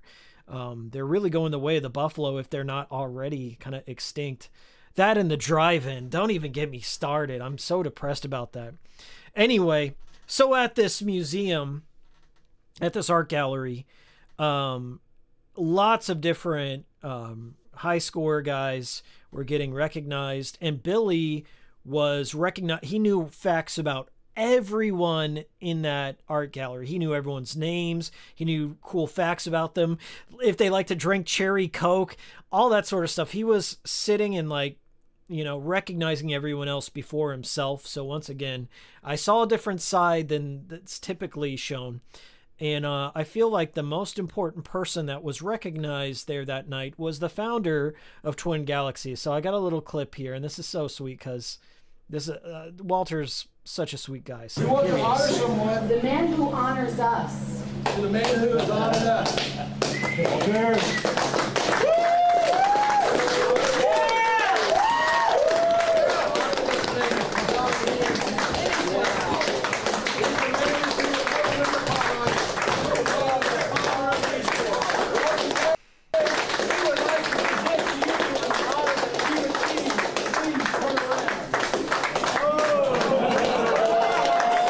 And then they snuck that in. I just want to show you this. Okay, I want you guys to focus. Okay, see the guy in the white shirt standing next to Walter, who's in the referee shirt? Look at how sneakily they do this. This is like a good sleight of hand. So you can see him sneakily coming out of that back room right there. So what they do is this is a great sleight of hand. So guy in the white shirt, look what he does to Walter, and then pay attention to that back room over there. Honors us. To the man who has honored us. Walter.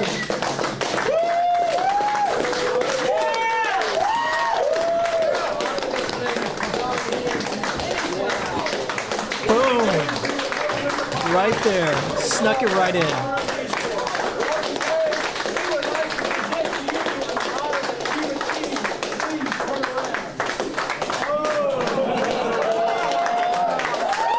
So yeah, they snuck in that bust. They got a little bronze statue of Walter Day, and you could see like the joy on his face. But look what he does immediately. He's getting recognized for a lifetime achievement for essentially being the father of esports and scorekeeping. Like Walter is the original referee.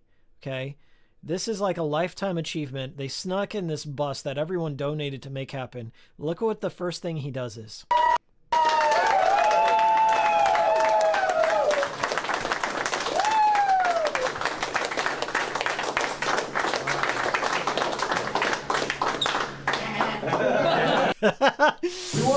And that's what he does. He goes, gives it a little honk.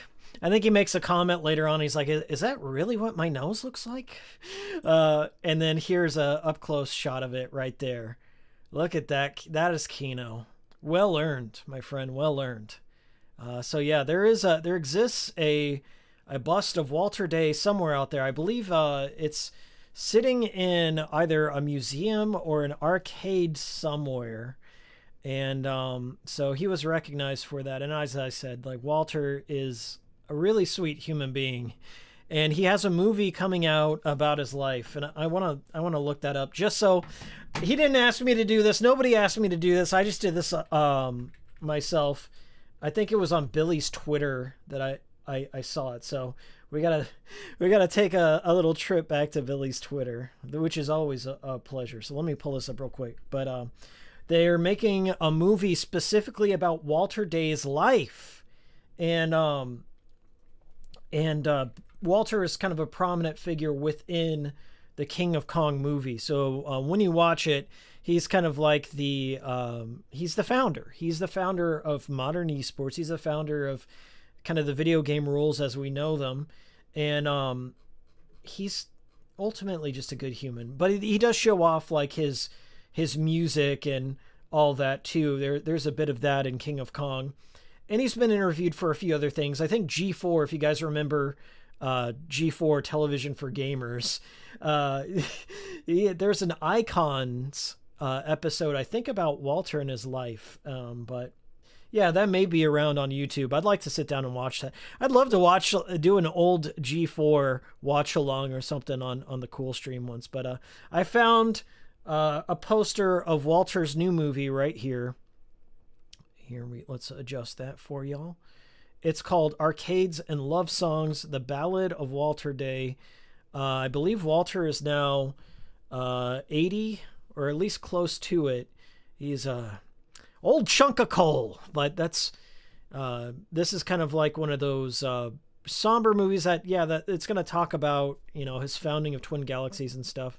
But this is about like him leaving his creation. Like he left Twin Galaxies, he retired from that to focus on his music career. And his music, according to the trailer, is dedicated like to this woman that he pursued like way back in the 70s and stuff. And it's like an unrequited love kind of thing, but also a reconnection deal. So it may be a little different than King of Kong, but it takes a different beat, a different tone. And I don't know where to watch this. If anyone out there knows how to watch Arcades and Love Songs, or if they're still showing it somewhere, I would like to go out there and see it. And maybe if Walter's, showing it somewhere, I'd like to go say hi to him one more time. But and so we were at Walter's statue. Okay, so this was one part of the trip, was recognizing all these legends within the arcade scene. And the very next day, we were in Ottumwa, Iowa. We had to drive over. So this was in Fairfield. We had to drive over to Ottumwa, where the original site of Twin Galaxies was.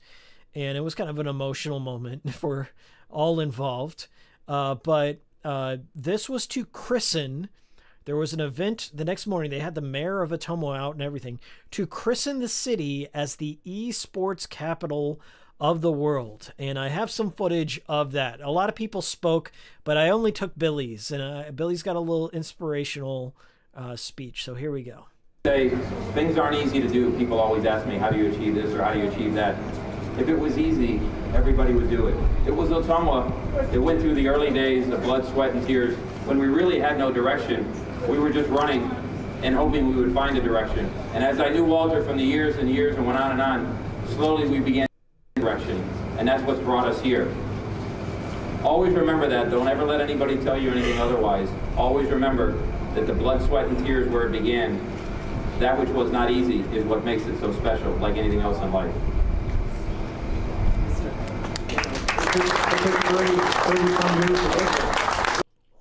So yeah, Billy gave a little inspirational speech kind of dedicated to Walter and to gaming kind, as it were. And Ottumwa, Iowa, Ottumwa, not Fairfield, but Ottumwa has seen better days. It's kind of like one of those ghost towns that you see in like those there was a big industry there one day, and then it moved away, and then everything kind of dried up. It feels like one of those old, I don't know, I haven't been there in 10 years, but at the time it was in pretty rough shape.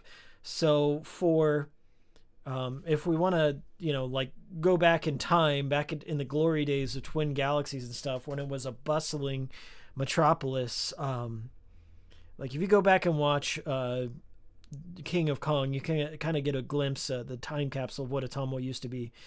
But when I was there, and David and I were there were a lot of closed down shops and abandoned streets. So this was kind of a nice special thing, because this was kind of a ghost town, as I said.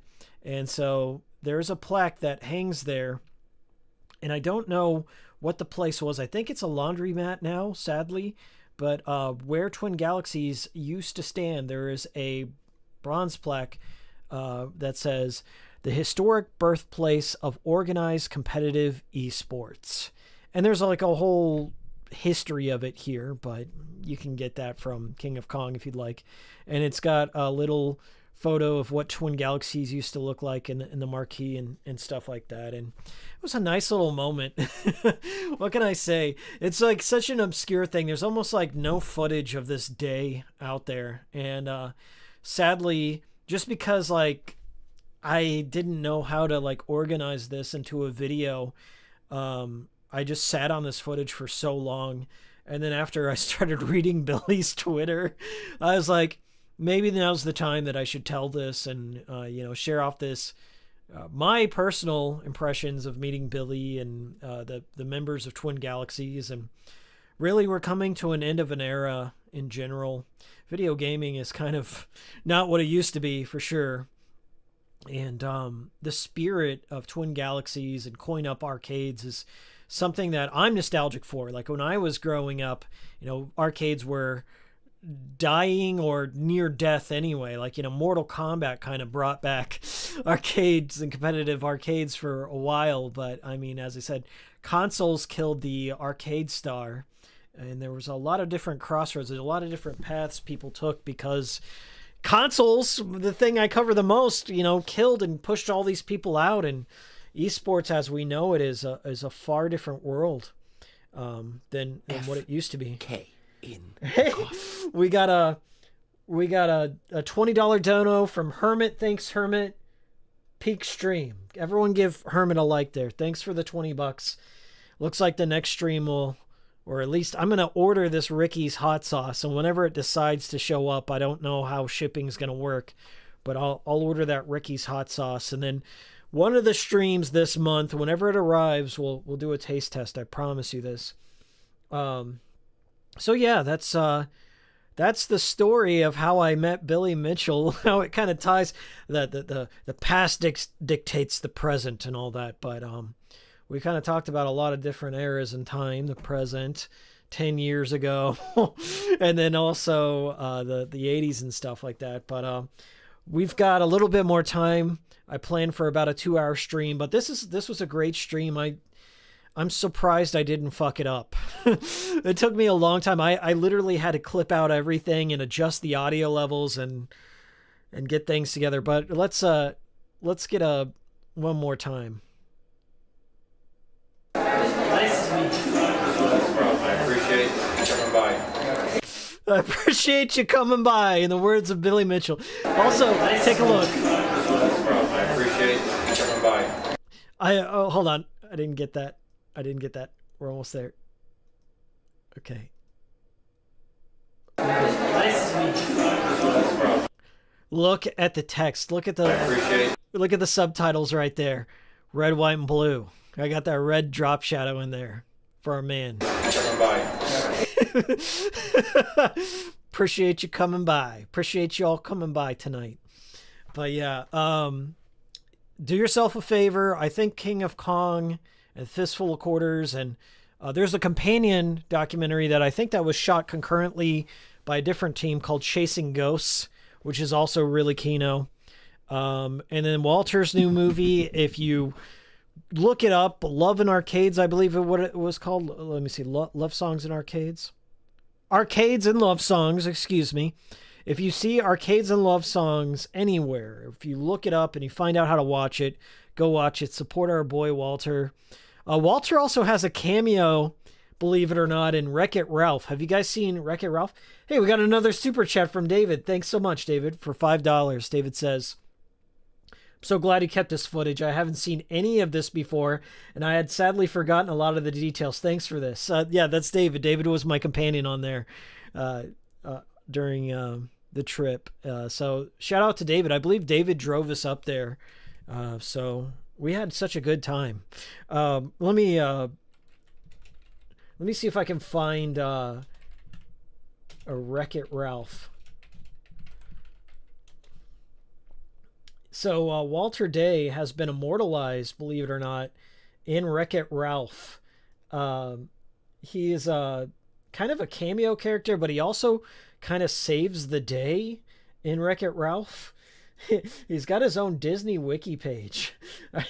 I don't think Walter got paid for any of this because it's not technically him. It's a homage to him, and it's fucking Disney. Of course, they're not going to pay anyone anything. But let me get a little screen cap real quick. Litwack.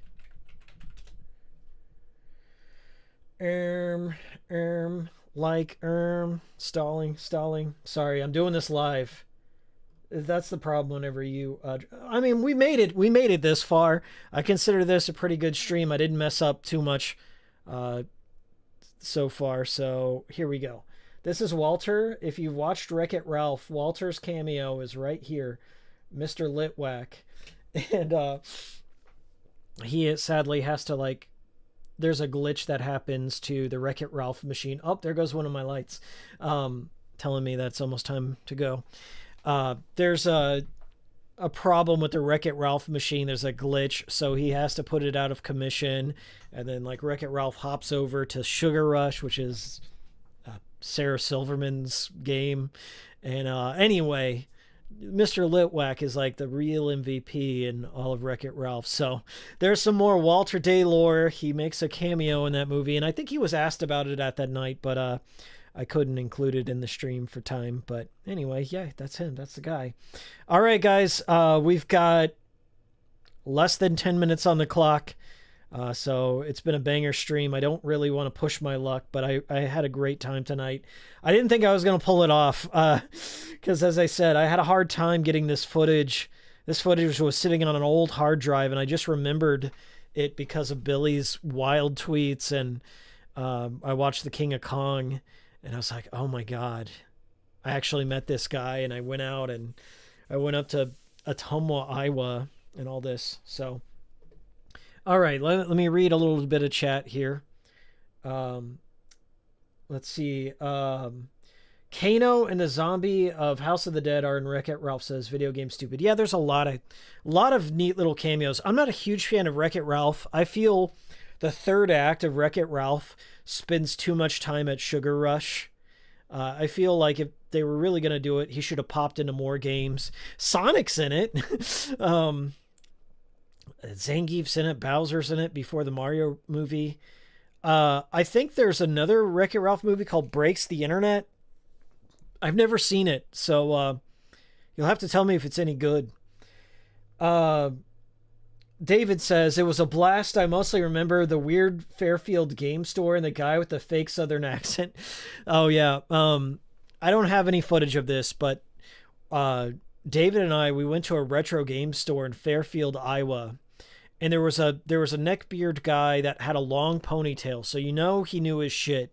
And they had retro games stacked to the ceiling. They had old stuff in storage that they hadn't priced.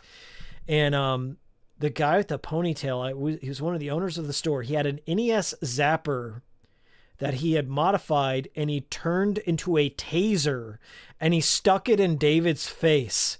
And he like lit the fucking taser in David's face. It's a modified NES Zapper, like the light gun. Put it in David's face, and he goes, "That's my Zapper." Keeps trouble away. And I was like, this is insane. Yeah. So that was an interesting encounter. I wish I got footage of that. Let's see. Let's see. Top tier stream, says Swagmaster. Thank you so much. We got a member there with the Hikikomori hat. We got a couple of hats. We got a couple of hat members in there. It means they've been subscribed for over 12 months. That's really appreciated, guys. Muhammad says, appreciate the stream as always, Hikiko. Thank you, Muhammad. Frogman, it says, no stream mistakes. Impressive. I don't know how. I was struggling with OBS before the stream. Like, you have no idea, guys. I'm not adept at doing this and playing and commentating on clips. I'm usually playing video games, so this was something fun and different. Sameen Boy says it's been a good stream. Satan from Satan's Hollow, I think. Yeah, Satan, I think, is in Wreck-It Ralph. Yeah. David almost died. Yeah, it was a near-death encounter for sure. Mr. Montana says, so from what I understand, you said you cannot show the footage of the referee because when asked about his role, he used so much profanities and things you could absolutely not say today. No. Walter is a kind soul. Blessings upon him. I don't think he said a single curse word. He made a lot of jokes, but they were all like, dad jokes and stuff, and they were all appropriate. It was a family show, folks. All right. Where are we at? 5 more minutes. 5 more minutes. Get your questions in. If you have any questions about either the trip or my opinions on Billy Mitchell and Twin Galaxies and all that. If not, we can end the stream. It's fine. I'm very happy with this one. So shout out to everyone in the archive, by the way. If you're watching this from across the pond or whatever, put in chug that sauce. Chug that sauce, boy. That's going to be the secret code phrase. The secret Manchurian, the secret born code phrase that'll activate me. Chug that sauce, boy. Chug that sauce, boy is going to be the comment for anyone watching in the archive. So I'll know that you hung with us till the very end. Gun plus skate, I have no idea what the next stream is going to be. I planned this stream today. I literally threw it all together today, probably about 5 or 6 hours before the stream itself. I'm working on a video that I'm already late on, but there were some things I wanted to do for the video. So to make it up to you, I put together this thing, and I hope it'll help tide you over until I'm done with the video. But I am working on a long overdue video. So soon. Mr. Montana says, I really like the stream. It's very entertaining. Glad you liked it, Mr. Montana. I don't think I've seen you in chat before, so shout out. MD Chaos says, we're in agreement that Richard Hawk from Metal Wolf Chaos is the true Billy Mitchell homage, right? Yeah, they're homaging Billy Mitchell. Billy was around before Metal Wolf Chaos. Will this be on your channel? Yes, this is going up. All my streams from here on out are now live on the channel. So, and the old ones are in the Cool Stream playlist. So if you're ever curious, it's there. Hikiko, hard at work, King. Yeah. This was a real tough one. Gunplus says, play some spooky jump scare mansion or random stream game. I'm thinking about playing something retro just to be in theme with this one. So I'll pick out a retro game. Maybe I'll play some Wario's Woods or something. That's the only thing I feel I'm competent at in the retro space. Maybe some Tetris Attack. We'll see. MD Chaos says, top quality stream, by the way. Very glad you did this and stuck around with this. Yeah. I'd like to do some more storytelling streams. I always tell stories in streams, but this one in particular, I had footage and I had photo evidence to go along with it, so it kind of helped. Definitely.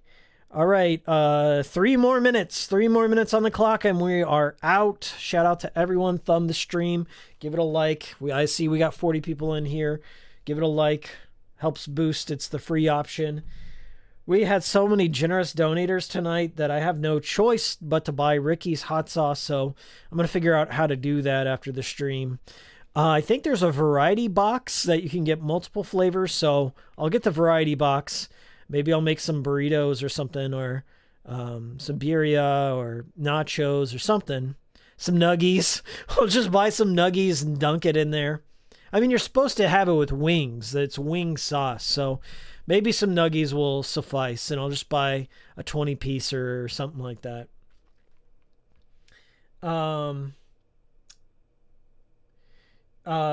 Indeed, Mr. Montana says, indeed, I usually watch your videos and have no real time with the streams. Yeah, a lot of people are now watching the Cool Stream since they've become a regular thing.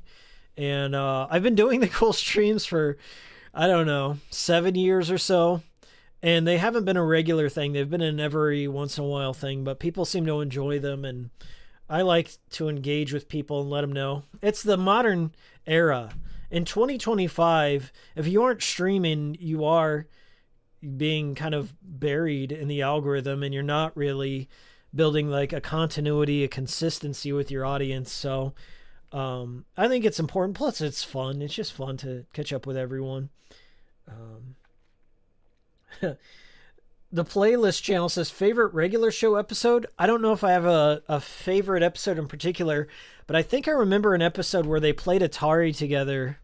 I haven't watched regular show since it aired, so I really haven't gone back to watch it, but I may have to revisit it. I will recommend, there's a new show out called Common Side Effects that Mike Judge is a producer on. I loved Common Side Effects, so I watched the first season of that. And I've been trying to recommend it to people, but I guess they can't get past the ugly art style or whatever. But it's got a really good commentary on the medical industry and the for-profit medical industry, plus some really trippy abstract things, surreal aspects to it that I like. I also watched Tales from the Tour Bus by Mike Judge. Mike Judge, by the way, Beavis and Butthead, King of the Hill. Legend. Office Space. Idiocracy. Mike Judge is like one of my all-time favorite people. And he's a great animator as well. But he's got a really low-key, great series called Tales from the Tour Bus, where he interviews old musicians and roadies and shit, and all their outlandish stories from being on the road, and everything that's like, he doesn't pull any punches. We'll put it that way. Nobody is painted in a great light. And they even talk about Jerry Lee Lewis and his child bride, cousin bride, and stuff like that. But it's a really good, if you have HBO Max, I believe, Tales from the Tour Bus, just watch it over the weekend. I guarantee you'll like it. Last couple minutes. Sorry guys, I gotta go. Sauce stream next. Frog Minutes, I have to order it first, and I can't guarantee it'll be here for the next stream, because it'll be next Wednesday. So I'll order the fastest shipping, since we got some generous donos tonight, so we'll see what I can do.